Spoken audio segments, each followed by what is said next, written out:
अस्सलामुअलैकुम। I am Mohammad Hasan Hashmi और आज हम बात करने जा रहे हैं सी लैंग्वेज के most most most important long questions के ऊपर। जी, तो अब हम आगाज़ करते हैं पार्ट 2 का। ये पहली वाली वीडियो से मुंसलिक वीडियो है और इसका मकसद बेसिकली आप लोगों के दो लॉन्ग क्वेश्चंस को बहुत अच्छे तरीके से समझाना और उनको डील करने का तरीका बताना है। अब चलते हैं जी चैप्टर नंबर 11 के थ्योरेटिकल लॉन्ग क्वेश्चंस की तरफ। अब इस चैप्टर में टोटल 5 लॉन्ग क्वेश्चन हैं, लेकिन लॉन्ग क्वेश्चन लिखने की तरतीब जो है वो मैंने आप लोगों के साथ स्लाइड पे शेयर कर दी। आप उसी सीक्वेंस से लिखेंगे तो आपके नंबर नहीं कटेंगे और चांसेस हैं कि इंशाल्लाह 8 नंबर पूरे आपको मिलेंगे। सबसे पहले आपने हर लॉन्ग क्वेश्चन में, जो भी लॉन्ग क्वेश्चन इस चैप्टर में आए, आपने सबसे पहले डेफिनेशन लिखनी है, फिर उसके बाद आपने फ्लो चार्ट लिखना है, देन आपने सिंटेक्स लिखना है, फिर आपने उसकी वर्किंग लिखनी है और एंड पे आपने उसकी एग्जाम्पल लिखनी है। इनमें से अगर आप कोई भी चीज़ मिस कर देते हैं तो आपको इसके 8 नंबर नहीं मिलेंगे। क्यों?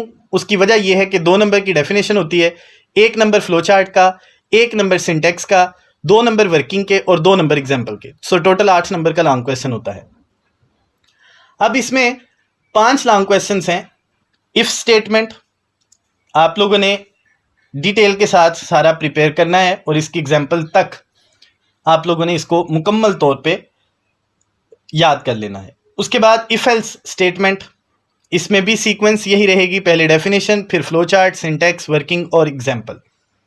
इसके बाद इफ एल्स इफ, इसी सीक्वेंस के साथ डेफिनेशन, फिर उसके बाद फ्लो चार्ट, सिंटेक्स, वर्किंग और एग्जाम्पल। लास्ट टाइम अगर हम देखें तो nested if long question Gujranwala board में आया था, लेकिन हर दफ़ा वो लॉन्ग क्वेश्चन चेंज होते हैं। तो ज़्यादा इसमें आप लोगों को अगर मैं बताऊंगा एंड पे कि कौन सा लॉन्ग क्वेश्चन ऐसा है जो ज़्यादा मरतबा लॉन्ग क्वेश्चन पेपर में आया है। सो नेस्टेड इफ, उसमें आप लोगों ने definition, flow chart, syntax, working और एग्जाम्पल लिखनी है। और फाइनली स्विच स्टेटमेंट, उसका फ्लो चार्ट, सिंटेक्स, वर्किंग और एग्जाम्पल। अब अगर इस चैप्टर में मैं रैंकिंग करूँ तो सबसे ऊपर स्विच, उसके बाद इफ एल्स इफ, उसके बाद इफ एल्स, फिर नेस्टेड इफ और सबसे एंड पे इफ। मैं सीक्वेंसिंग दोबारा फिर दोहरा देता हूँ, स्विच स्टेटमेंट, फिर इफ एल्स इफ, फिर उसके बाद इफ एल्स, फिर नेस्टेड इफ और एंड पे इफ। आप लोगों ने इसी सीक्वेंस के साथ प्रायोरिटी बेसिस पे इन लॉन्ग क्वेश्चंस को प्रिपेयर करना है। लेकिन एक टेक्निकल टिप आप लोगों को दे देता हूँ, अगर आपको इफ स्टेटमेंट समझ आ जाती है तो इफ एल्स आपके लिए बड़ी आसान है, और इफ एल्स अगर समझ आ जाती है तो फिर इफ एल्स इफ बड़ी आसान है, और अगर इफ एल्स इफ की समझ आ गई तो नेस्टेड इफ आप लोग बड़ी आसानी से कर लेंगे। और स्विच चूंकि बिल्कुल थोड़ी हटके है तो आप लोगों को वो ज़्यादा जल्दी और आसानी के साथ समझ आ जाती है। अगर आपको इन टॉपिक्स को पढ़ने में या समझने में दुश्वारी है, प्लेलिस्ट में जाएं और वहाँ पे जाके चैप्टर नंबर 11 के जो लेक्चर्स मैंने रिकॉर्ड करवाए हुए हैं उन लेक्चर्स को आप आसानी से एक दफ़ा सुन लें ताकि आप लोगों के कंसेप्ट रिवाइज हो जाए। अब उसके बाद हम बात करते हैं चैप्टर नंबर 11 के प्रोग्राम्स की। इस चैप्टर में 9 प्रोग्राम बहुत अहम है। उनमें से 1 बाय 1 मैंने सारे लिखे हुए हैं। जैसे पहला प्रोग्राम है, उसमें इवन ऑड नंबर्स को आपने फाइंड करना है। उसके बाद दूसरा लॉन्ग क्वेश्चन जो प्रोग्राम यहाँ से आया है पेपर में, 3 नंबर्स हैं, वो चेक करने हैं कि इक्वल हैं या नहीं इक्वल। फिर लॉन्ग क्वेश्चन जो पेपर में बहुत दफ़ा रिपीट हुआ है, लीप ईयर वाला। उसके बाद एक लॉन्ग क्वेश्चन है जो पॉजिटिव, नेगेटिव और ज़ीरो नंबर्स को डिटरमिन करता है। फिर एक लॉन्ग क्वेश्चन पेपर में जो आया हुआ है वो बेसिकली स्मॉलेस्ट नंबर और इसी से मिलता जुलता largest number, nested if structure के साथ आपने इसको करना होता है। एक और लॉन्ग क्वेश्चन जो पेपर में आता रहा है वो 3 नंबर्स हैं, उनमें से चेक करना है कि क्या वो इक्वल हैं या इक्वल नहीं है। ये नेस्टेड इफ से भी हो जाता है और लॉजिकल ऑपरेटर से भी हो जाता है। ये आपकी मर्जी, आप चॉइस के ऊपर है। जिस तरह आपको पेपर में आएगा उसी सीक्वेंस के साथ आप इसको करेंगे। फिर एक लॉन्ग क्वेश्चन है जो प्रोग्राम आया इस चैप्टर में, वावल और कॉन्सोनेंट वाला। सो वो भी आप लोगों ने इसमें प्रिपेयर करना है। एक स्विच की एग्जांपल है, जो स्विच स्टेटमेंट में लॉन्ग क्वेश्चन आप लिखते हैं तो उसके बाद वीक डे वाली एग्जांपल है, वो लाजमी तौर पे प्रिपेयर करें, क्योंकि इस चैप्टर में सबसे ज़्यादा दफ़ा अगर कोई लॉन्ग क्वेश्चन आया तो वो स्विच की एग्जांपल आई है। इसके बाद एक्सरसाइज में क्वेश्चन नंबर 10 है, टेम्परेचर वाला, वो भी आप लोगों ने प्रिपेयर करना है। अगर मैं इन प्रोग्राम्स की रैंकिंग की बात करूँ तो सबसे पहले मैं रखूँगा स्विच की स्टेटमेंट को, जिसमें वीक डे आप लोगों ने लिखने होते हैं। दूसरे नंबर पे क्वेश्चन नंबर 10 जो एक्सरसाइज में है उसका नंबर आता है। फिर उसके बाद तीसरे नंबर पे इवन ऑड। चौथे नंबर पे अगर मैं बात करूं तो पॉजिटिव, नेगेटिव और जीरो नंबर। उसके बाद लीप ईयर वाला।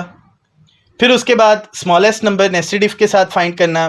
फिर इक्वल नंबर नेस्टेड इफ के साथ फाइंड करना, whether the number is equal और नॉट। फिर उसके बाद अगर मैं देखूं तो वॉवल वाला और उसके बाद लीप ईयर वाला। अब उसके बाद बात करते हैं चैप्टर नंबर 12 की।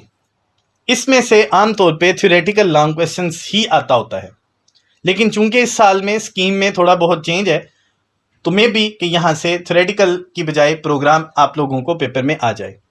इस चैप्टर में टोटल 5 लॉन्ग क्वेश्चंस हैं। जैसे कि मैंने शुरू में बताया था, लिखने की तरतीब बिल्कुल चैप्टर नंबर 11 के लॉन्ग क्वेश्चन की तरह है, लेकिन मैं अपने स्टूडेंट्स को जो फिजिकली मुझसे पढ़ते हैं मैं उनको इनमें थोड़ा सा चेंज करवा देता हूँ ताकि कन्फ्यूजन ना हो और बेहतर तौर पे प्रोग्रामिंग वो कर सकें।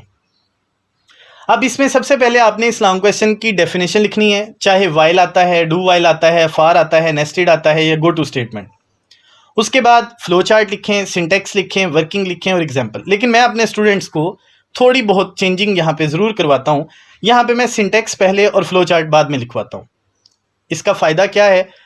इसका फ़ायदा सिर्फ इतना है कि क्वेश्चंस मिक्स नहीं होते और प्रेपरेशन के अकॉर्डिंग जो चेक करने वाला है उसका एक माइंडसेट होता है, वो सीक्वेंसिंग के मुताबिक इस तरह देखना चाहता है, तो वो आप लोगों को मार्क्स अच्छे दे देता है। वाइल लूप में आप लोगों ने सबसे पहले वाइल लूप की डेफिनेशन, फिर उसके बाद फ्लो चार्ट, फिर सिंटेक्स, फिर वर्किंग और एग्जाम्पल लिखनी है। इसके बाद डू वाइल में भी आपने ऐसे ही सबसे पहले डेफिनेशन, फिर फ्लो चार्ट, सिंटेक्स, वर्किंग और एग्जाम्पल लिखनी है। देन आपने फार लूप में भी फ्लो चार्ट, सिंटेक्स, वर्किंग और एग्जाम्पल लिखनी है। नेस्टेड लूप में भी आपने यही सीक्वेंसिंग बरकरार रखनी है और गो टू स्टेटमेंट में भी आप इसी सीक्वेंस के साथ लिखेंगे। अब प्रायोरिटी की अगर मैं बात करूं तो इस चैप्टर में से सबसे ज़्यादा दफ़ा लॉन्ग क्वेश्चन फार लूप आया है, तो उसको आप पहले नंबर पे रखें।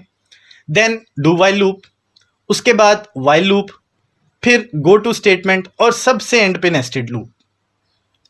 अब चलते हैं इस चैप्टर के जो मोस्ट इंपॉर्टेंट 10 प्रोग्राम्स हैं उनकी तरफ। अब इसमें पहला जो प्रोग्राम है वो है काउंटिंग 1 से 10 तक। अगर तो साथ में लिखा हो कि आपने इसको वाइल लूप से करना है तो भाई आपने इसको वाइल लूप से ही करना है। अगर कहा जाए कि डू वाइल लूप से करें तो भाई डू वाइल लूप से करें, और अगर कहा जाता है कि आप लोगों ने इसको फार लूप से करना है तो फिर फार लूप से ही करना पड़ेगा। मेरी रिकमेंडेशन ये है कि आप इसको कंपैरेटिवली तीनों तरीकों से करके देखें ताकि आपके जहन में इसका एक स्केच बन जाए। और अगर समझ ना आए तो प्लेलिस्ट में जाके चैप्टर नंबर 12 के जो प्रोग्राम्स हैं उनको आप फाइंड आउट करके सुने, तो आप लोगों को सिर्फ एक मरतबा सुनने से ही उसके कंसेप्ट बहुत अच्छे तरीके से रिवाइज हो जाएंगे। दूसरा लॉन्ग क्वेश्चन इसमें है फर्स्ट 5 नंबर्स और उनका जो सम है वो आप लोगों ने प्रोड्यूस करना है। तो मैं पहले बता चुका, जिस लूप से आएगा आपने उसी लूप को यहाँ पे फॉलो करना है। फिर एंडिंग और स्टार्टिंग नंबर यूजर से लेके उसके दरमियान इवन नंबर्स को फाइंड आउट करना, और जिस मेथड के साथ आपको कहा जाएगा आपने उसी मेथड को फॉलो करना है। ये ना हो कि आपको क्वेश्चन में आए कि फार लूप से आपने प्रोग्राम लिखना है और आप इसको वाइल लूप से कर दें, ये गलत कंसीडर होगा, क्योंकि क्वेश्चन की जो स्टेटमेंट है उसी के अकॉर्डिंग आप लोगों ने एक्चुअली पेपर करना होता है। फिर उसके बाद जी क्वेश्चन है फर्स्ट 5 नंबर और उनके स्क्वायर्स। इसके बाद टेबल आप लोगों ने बनाना है। तीनों लूपिंग कंस्ट्रक्ट के अंदर टेबल वाला प्रोग्राम वो मौजूद है। आप एक दफ़ा उसको पढ़ेंगे, रिवर्स आर्डर में भी टेबल मौजूद है और बिल्कुल नॉर्मल रूटीन के अंदर भी टेबल मौजूद है। आप लोगों ने दोनों तरीकों से इसको प्रिपेयर कर लेना है। फिर फैक्टोरियल वाला एक प्रोग्राम है, वो तीनों लूपिंग कंस्ट्रक्ट के अंदर मौजूद है। उसके बाद 10 से 1 तक काउंटिंग के लिए प्रोग्राम है, जिस लूप में आएगा उसी लूप के साथ आपने इसको करना होगा। बहुत आसान है, आप लोग जस्ट एक दफ़ा कंसेप्ट अपने रिवाइज कर लें लेक्चर सुन के, तो आप लोग आसानी के साथ ना सिर्फ अच्छे नंबर ले जाएंगे बल्कि इंशाल्लाह मुझे उम्मीद है कि आप लोगों के आइंदा अगर आप कंप्यूटर साइंस पढ़ते हैं तो वहाँ पे कंसेप्ट्स के लिए बहुत ही एक फ्रूटफुल और यूज़फुल वीडियो की कलेक्शन है। उसके बाद फर्स्ट 10 ऑड नंबर्स का प्रोग्राम है। फर्स्ट 10 नंबर्स और उनकी एवरेज फाइंड करना और sum of odd numbers between 1 and 100। ये वो 10 प्रोग्राम्स हैं जो बहुत ही अहम है। अब अगर मैं इस चैप्टर की रैंकिंग की बात करूं प्रोग्राम्स के एतबार से, तो सबसे पहले मैं क्वेश्चन नंबर 7 को रखूंगा, जिसमें 10 से लेके 1 तक काउंटिंग को हमने डिस्प्ले करना है। ये फार लूप के साथ आम तौर पे प्रोग्राम आता होता है, लेकिन आपने इसको तीनों लूप्स के साथ प्रिपेयर करना है। इसके बाद दूसरे नंबर पे अगर मैं बात करूं तो दूसरे नंबर पे इस चैप्टर में से टेबल वाला प्रोग्राम है। थर्ड पे 1 to 10 काउंटिंग वाला। उसके बाद फर्स्ट 5 नंबर और उनका सम।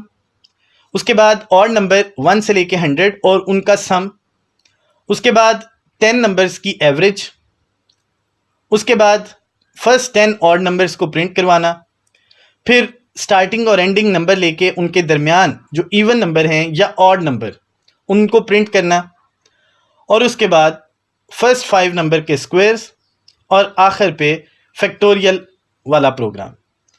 आप लोगों ने इसी सीक्वेंस के साथ इस मुकम्मल सी लैंग्वेज की प्रिपरेशन करनी है। डेटाबेस के जो लॉन्ग क्वेश्चंस हैं वो मैंने आपको डिस्क्रिप्शन में लिंक दे दिया है। अगर आप वहाँ से डेटाबेस के अहम लॉन्ग क्वेश्चंस को देखना चाहते हैं तो एक दफ़ा वीडियो को ज़रूर देखिएगा। मेरी ख्वाहिश और मेरी कोशिश यही है कि इस चैनल से वाबस्ता जितने भी स्टूडेंट्स हैं उनकी बहुत अच्छे तरीके से तैयारी हो सके, और ना सिर्फ तैयारी हो सके बल्कि वो स्टूडेंट्स मैक्सिमम मार्क्स स्कोर कर सकें। अपने मतलब मैं बताता जाता हूँ कि मेरे स्टूडेंट्स अल्हम्दुलिल्लाह हर साल में 70 से 75 तक दर्जनों स्टूडेंट्स होते हैं। तो मैं चाहता हूँ कि आप लोग भी जो इस चैनल से वाबस्ता हैं बहुत अच्छे तरीके से अपने पेपर को अटेम्प्ट करें और मार्क्स मैक्सिमम हासिल करें। पेपर की प्रेजेंटेशन वो मैं इंशाल्लाह आप लोगों को आइंदा वीडियो में बता दूंगा कि किस तरीके से आप लोगों ने पेपर की प्रेजेंटेशन करनी है और किस तरीके से आप मैक्सिमम मार्क्स हासिल कर सकते हैं। इस उम्मीद और दुआ के साथ कि अल्लाह ताला आप सबको कामयाब और कामरान करे, आइंदा वीडियो में मैं इंशाल्लाह आपको शॉर्ट क्वेश्चंस के मतलब भी ज़रूर बताऊंगा। अपना बहुत ख्याल रखिएगा। अल्लाह ताला आप सबका हामी नासर हो और आपको कामयाब करे। अल्लाह हाफिज़।